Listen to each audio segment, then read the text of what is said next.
Good morning and welcome to Mental Health Matters. Today's topic is one which I think a lot of people are going to be very interested in.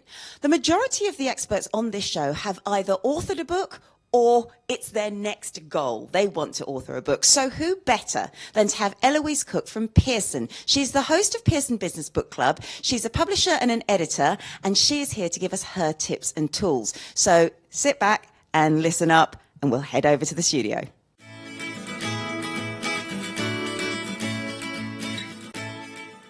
Well, welcome to the show, Eloise. It's so great to chat with you. Oh, thank you for inviting me on. It's really nice to be here. Oh, it's great to be this way round, because usually Eloise is interviewing all the authors on the Pearson Business Book Club, so it's lovely to swap the hot seat. But tell me, first of all, how did you get into publishing? Yes, I mean, my family would tell you I'm sort of obsessed with books and always had my head in a book as a child. My grandfather was a poet, and he had this amazing study that not many people were allowed in, but, you know, I could go in as a small child. And I just always knew I wanted to work with books. And so I worked at Borders, if anyone remembers that bookshop. Yeah, I was at university. And once I graduated, I started at Routledge, working on the health and social care and education lists in textbooks. So yeah, it's been my whole career really, and I still love it. I know what you mean about the passion for books, because there is something about, it's not even how they feel, it's the smell, it's everything about books that's just beautiful. But I mean, how has the publishing landscape changed over the years? You must have seen a lot of things, some good, some bad. Yes, I mean, it's changed such a lot. I mean, as I said, I was at Borders. Borders doesn't exist anymore. So many fewer bookshops. And I think it's moved online so much that there's just more competition. You know, people can self-publish. You know, I could probably publish a book today, and, you know, I'm not saying it would be great quality, but I just feel that things are faster and there's a lot more around, so you really have to be able to stand out. Yeah, I'm just sort of jumping in. I know Jude's got a question, but just on your point about the quality, I think that is one of the issues, and what's wonderful about Pearson is you really maintain the quality of the writing. But is that a concern with this self-publishing? You know, anything can be out there and the people are spending their money and then they're put off buying that type of book. Yes, I mean, we talk to readers as much as possible, and it's interesting to hear if they sort of notice the publisher. You know, I think people know they're buying a Penguin book, and we hope we're building the Pearson reputation. But I think it becomes really clear really fast if a book isn't very high quality. You know, maybe the jacket's not very good, maybe you can tell that the writing's a bit clunky, maybe it's too waffly. So yes, we spend a lot of time. There's so many people involved in the book process at Pearson. I mean, I might be the face of it, but, you know, we have a whole production team doing copy editing and proofreading, and we have people checking the rights and permissions, that goes to the high quality printers, and, you know, we just want books to, you know, look their best and do their best as well. Oh wow, sounds like a really big team doing a great thing. You also run the Pearson Business Book Club, which is a great online event to welcome reader to your masterclasses, and where there's questions and answers as well. Can anyone join the club, and can you tell us a bit about it? Yes, the more the merrier. Please join us. There you go. Yeah, if you search for Pearson Business Book Club online, you can register for the mailing list, and the videos are also on YouTube as well. So they're just under an hour, and yeah, every month we have a Pearson author on to sort of talk about their book. You know, you'll find out a bit about why they wrote it and what they want readers to feel after read the book, and then they'll do a free webinar on a subject from the book, so you're sort of learning stuff and you also get to ask the author questions. So I think it's really nice to sort of see that other side of things and to, you know, put a face to the book as well. really good as well to have that kind of connection to the author as well, especially if it's a really well loved author by the readers. I think that's great, and it's also a great lunchtime learning seminar too, and a great place for networking as well. And so why would that opportunity be so important for the networking side of things? Yes, I mean, what I really like is it sort of feels like a place of sort of openness and honesty, and you can see in the sort of the chat and the questions that people are asking that people are really sharing some quite deep stuff. We had a session with Nick Robinson, author of The 9 Types of Difficult People, and people were really sort of saying about these situations they'd been in at work. So I feel that it's kind of an opportunity to be open and to meet other people who probably have the same issues and concerns, and to sort of feel that you're not alone. So it's good. It's true, and it's also good for, I think, changing careers for students as well, because it's something where I guess as a student you then get exposed to these concepts, these situations, even before having to deal with them. Yes, true. Why is it so good for students?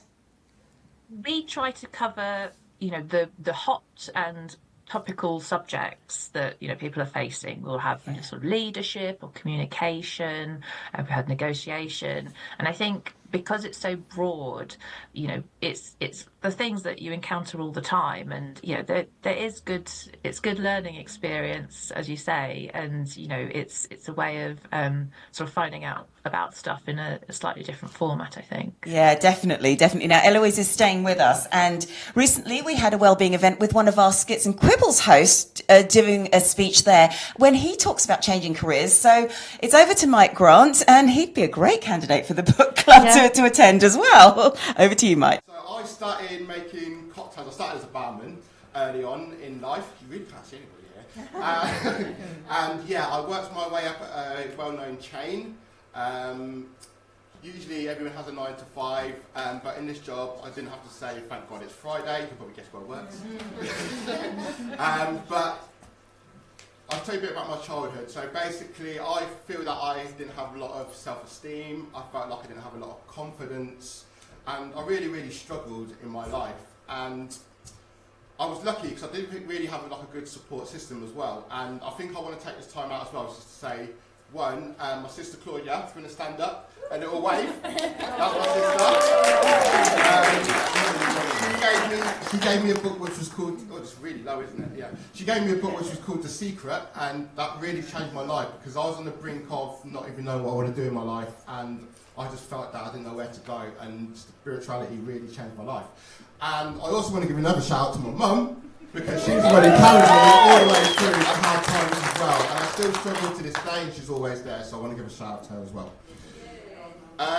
So, yeah, I'm going to take this off actually, it's a bit weird. So obviously I worked in the chain, thank God it's Fridays, worked my way up, became a store trainer for cocktails, went around the country to help people. And what I loved about it was the sense of creativity, the sense of coming together and happiness within that environment. We used to make cocktails up. I felt like a mad scientist there, doing my weird stuff like, yeah, I'm going to put this in here, they'll drink, if it looks good, it tastes good, yeah, all that stuff. and I really, really enjoyed my time there. And then from that transition, I went into healthcare. So I really wanted to help people, worked in a psychiatric hospital. And from there, I knew that I was offering help, but I wanted to offer help that I could offer in my own way. And the only way I knew was creativity. So from there, I spoke to a guy at the hospital. He asked me 2 questions. He said, what are you good at? Sorry, 1 second. What are you good at, and what do you enjoy at school? And I said, well, I'm good at helping people. And at school, the only A I got in school was drama. So, yeah. And he said, put that together. And I put care and drama, care, drama. Ooh, what's drama therapy? Oh, that looks really good. So 2 months later, I enrolled into university, and I did a drama degree for 3 years, and now I'm involved in a drama therapy postgraduate, so I start on Tuesday.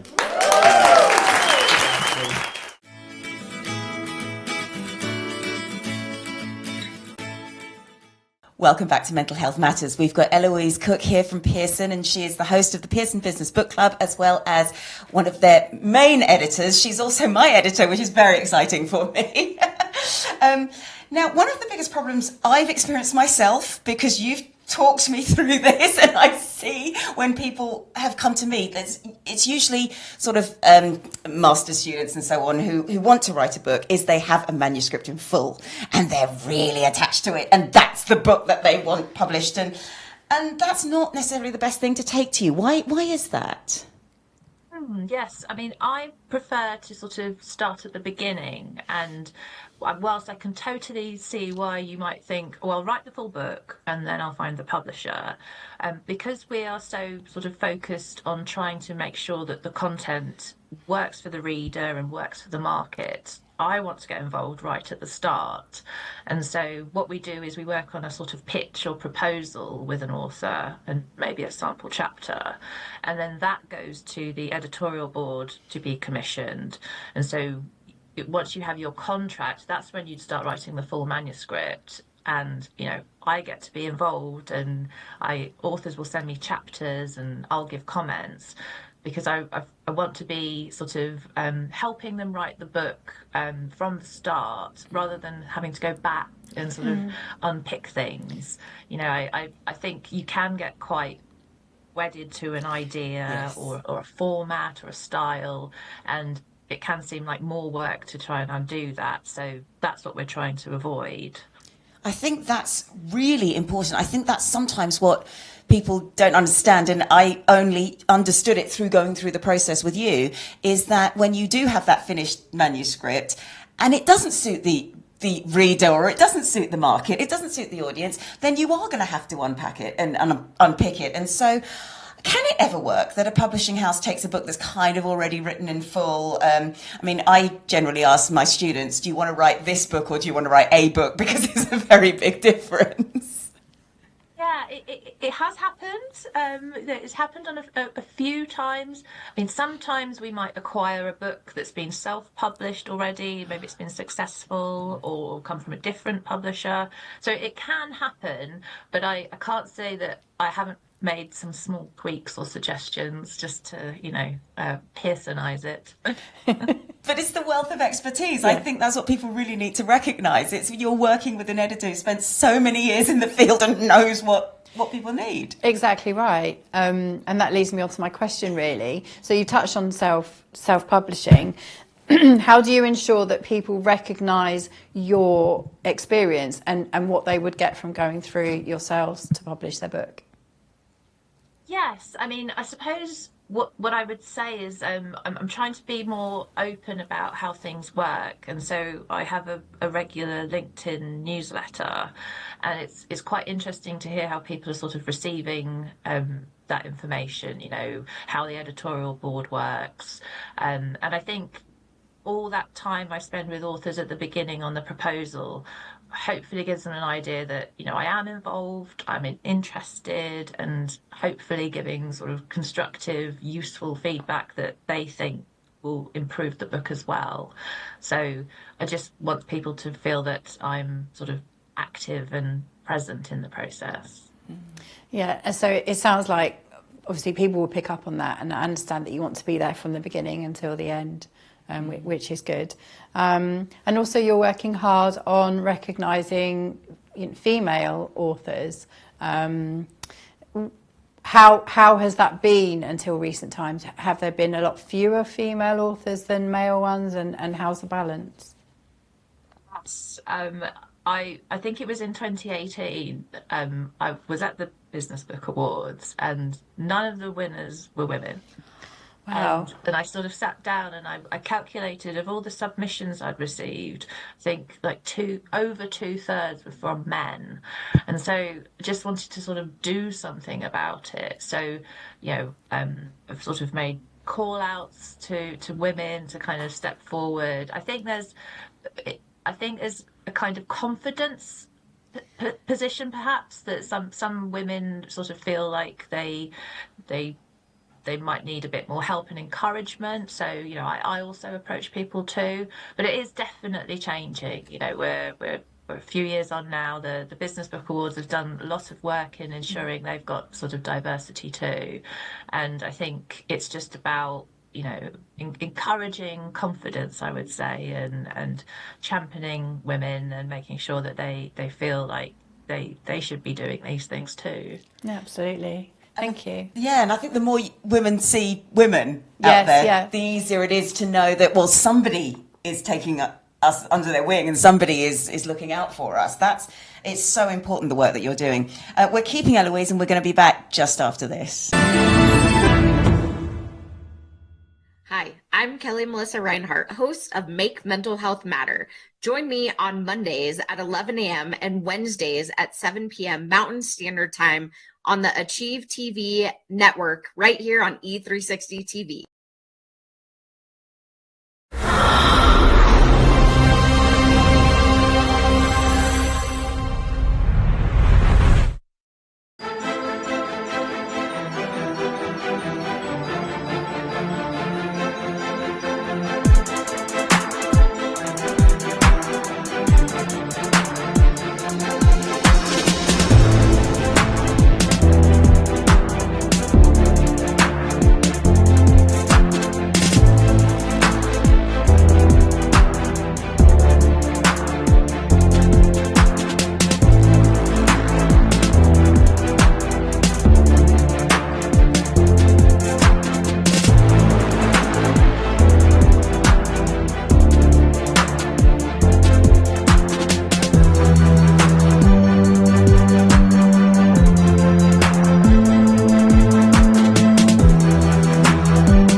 Welcome back to Mental Health Matters. We are talking about publishing, and this is a particularly important topic because I know the majority of our experts on this show have published a book, but if they haven't, it's the next thing on their to-do list. So we're picking the brains of the fabulous Eloise Cook from Pearson, and it's just wonderful to have her here. It's been a fascinating conversation. So if you've missed it and you're just tuning in, please rewind and then take a look at the whole chat. Now, Eloise, there's a lot of competition now for quality content, which comes from podcasts, TV shows, social media in some cases.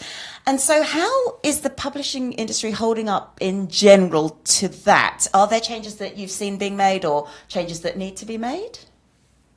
Yes, there's so much now. We're being faced with so many different things. I'm on Instagram in the evenings for far too long. I mean, what we're asking our authors to consider is there another medium that works with their book?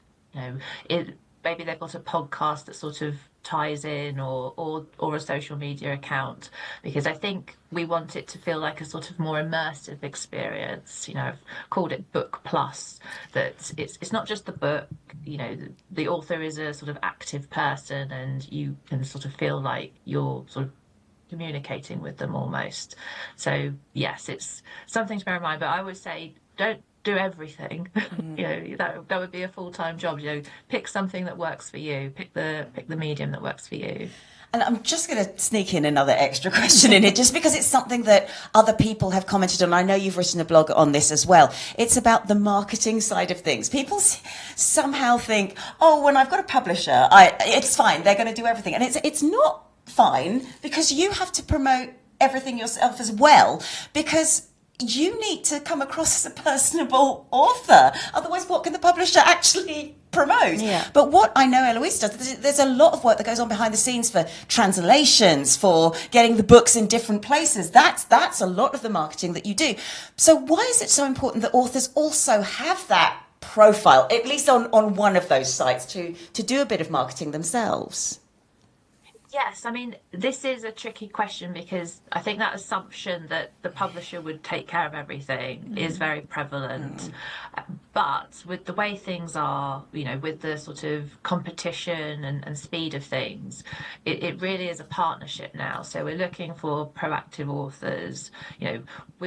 can very much still do the traditional side of things with sort of bookshops and retailers, but we're sort of looking for that extra piece of the author who hopefully will have sort of networks and contacts that we can't reach, and that we can work together and sort of tick all those little boxes and sort of make sure that we're sort of sending a message sort of globally and to all things. Yeah, I think that's so important. And I think something that people need to realise is there is a lot of work that you do in terms of getting you into bookshops and getting, I mean, my book's been translated a number of my books have been translated, that sort of thing I couldn't reach, but what I can reach is my audiences. I can get it to Malaysia, which is great fun. But so what do you look for in an author when you go ahead to publish them? Obviously, aside from having some sort of platform to help and work as a partnership, what do you look for? So I'm looking for someone who is open and receptive to feedback, sort of bearing in mind how we would work together over the lifespan of the book.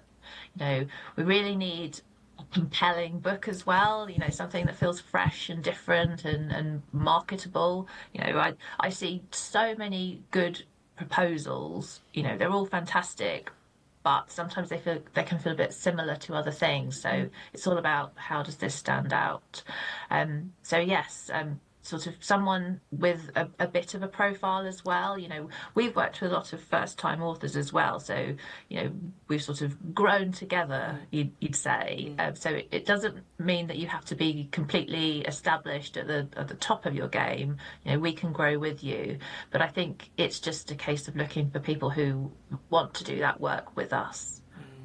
Definitely. So kind of on that note, or the opposite of that, who would you not really want to work with, or what would you look out for as issues, perhaps? Yes, I think it would be the flip side, really, that they've done their manuscripts, they don't want to do any further work on it, and that they're sort of resistant to change and feedback. And I think that expectation that they can just sort of sit back and then not do any promotion, I mean, that it really does make a difference these days. Yeah, definitely. So what might you say to people not to do if they're writing a book and they want to get it published? Instead of your top 3 tips, what would be your don't do's, maybe?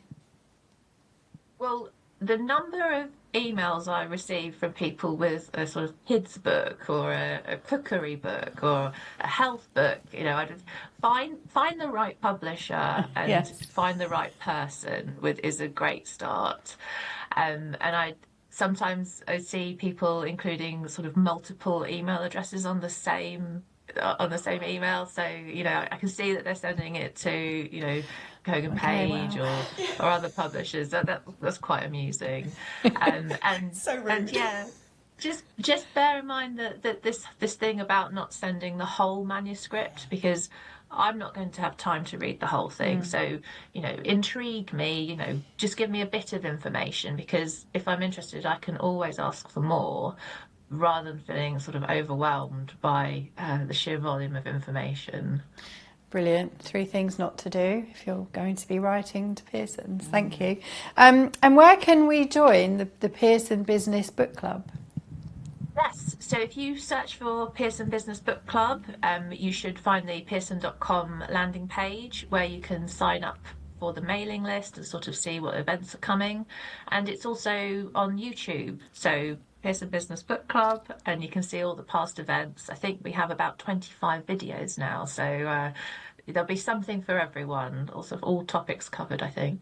Great, thank you. Perfect, amazing. Thank you so much. And also extending our thanks to the Pearson Business Book Club for sponsoring one of our wellbeing events, which was fabulous. So thank you again. Great to chat with you, Eloise, and thank you so much for joining us.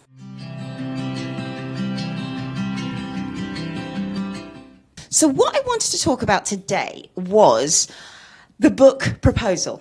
And I'm just going to give you an outline of some of the things that Pearson looks for. And it's going to be very similar whether you're applying to Routledge, Kogan Page, Taylor and Francis, and so on. There will be things in different orders. Some may ask you for more information in one area rather than another, but generally what you need is as follows. You need a title and possibly a subtitle. You need to know who the authors are, whether it's you or whether you're co-authoring, and the sort of area or the topic or the series that you want that book to go into. So, for example, Pearson has a number of different series. They've got the rules books, they've got the leader's guide books, they've got Be a Great books, and so on. So know whether you want to put it into one of those series. So next, after that, is the rationale. Why do you need this book? Why is there a need for this book out there? Now, admittedly, if you have a more niche book, it's probably easier to fill that in. But then the question you've got to ask is there a need for it beyond a very small niche? So think about why there's a need for the book, but also how long it's going to remain up to date. So luckily for me, a lot of my work is in personal development and management, and a lot of the theory in those areas hasn't changed a lot over the years.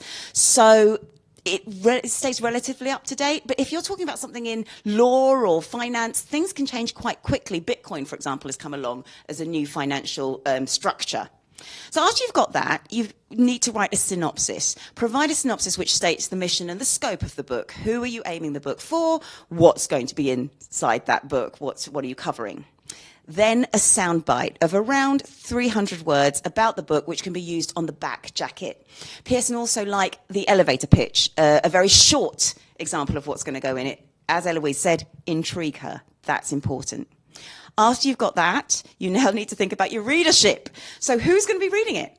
What background do they need? Do they need to be experts? Are you aiming it specifically at leaders? Are you aiming it specifically as a general public book? There's a lot of different concerns that you need to think about, because aiming it at leaders will mean it's got to have a slightly different voice to aiming it at the general public or aiming it at a particular niche market. So that's the first thing. What is the readership? What background do you expect them to have? Do they need to already know a certain amount of things? Then, does your book have an international appeal?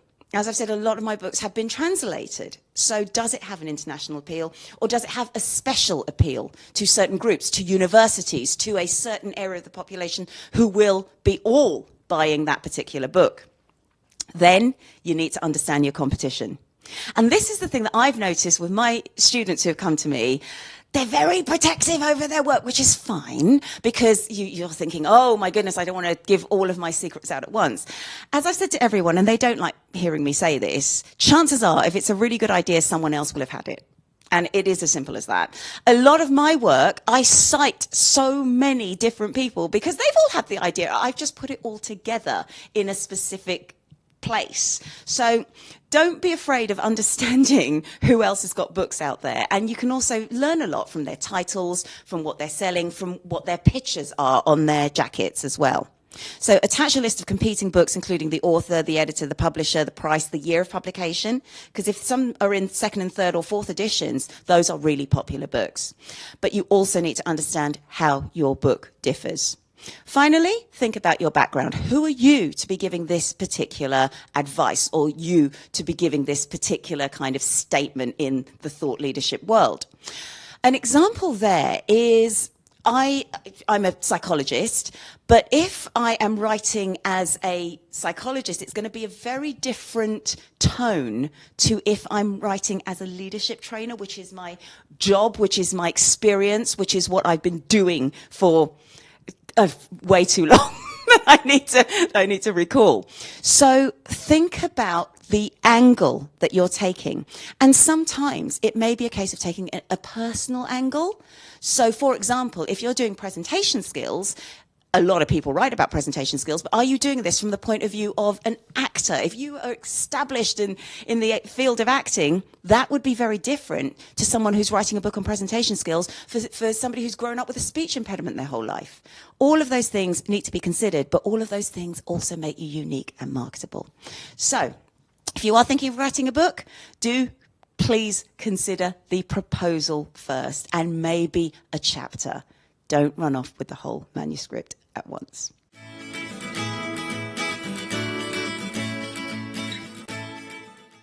Well, this is the final part of the show where we take away some of our key tips. I mean, that was a great conversation. That was really enlightening. Well, for me, it was really an insight, because I don't know anything about writing books or publishing. Obviously, you know a lot more, but it was, just such a window into the world of publishing. I really loved it. Yeah, and it's so interesting to hear about a lot of the stuff that has to go on behind the scenes as well. Yeah. So what are the key things you're going to take away? I mean, I'm just going to reiterate one of the key points is just send a proposal in. Send a proposal in. I cannot say that enough. And I say this because people have asked me to read their books, and it's just, I look at the book and then think, well, there's actually a lot of issues in the book manuscript itself. Okay. So if you'd waited for an editor, those would have all been ironed out. Yeah, exactly. So if you start at the beginning and don't, it sort of walk before you can run, maybe. Exactly, yeah, exactly. That's a really good tip. I think mine is kind of linked to that, which is just be open and take the publisher, they're the experts, they know what they're doing, so take your lead from them and be flexible. That was what I really took from that. And also contact the right publisher. Don't send a publisher a book that they don't publish. Yeah, and also like that, don't put everybody on the title line. It's embarrassing. At the very least, even if you're cutting and pasting the email, you've got to do it separately, because it shows a respect for who you're writing to. Yes, it shows that you're actually considering that publisher rather than just, I'll just spray everybody. Which in turn says a lot about you as a person. Yes, so as Eloise is saying about the types of people that she wants to work with, it's if somebody is there just being quite lazy and spraying every publisher around, what does that say about you as an author? So these are things that are really worth considering. And if you want to write a book, I think it's a brilliant thing. I really do. And it's a massive achievement to do that, because it's painful.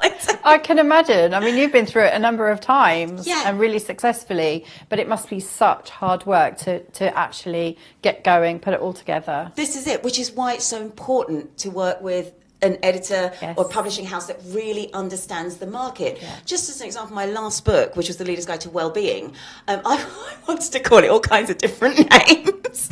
And Eloise said to me, no. Wellbeing it's the word. That's the word that's going to be looked for. That's the word that is going to be bought. And she was 100% absolutely right. So it was a case of, I put my own ego aside and deal with it, because you've got to respect the experience that people have. Exactly, which is why you use a publisher and you don't self-publish.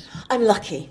I'm very lucky in that respect. There's nothing wrong with self-publishing, because sometimes it might be so niche that perhaps it's so forward-looking that perhaps an editor can't market it to anyone. So it's okay, but I've read a lot of self-published books and spelling errors, everything. It doesn't come across brilliantly well. That doesn't, not to say don't do it, but there's pitfalls to it. Yeah.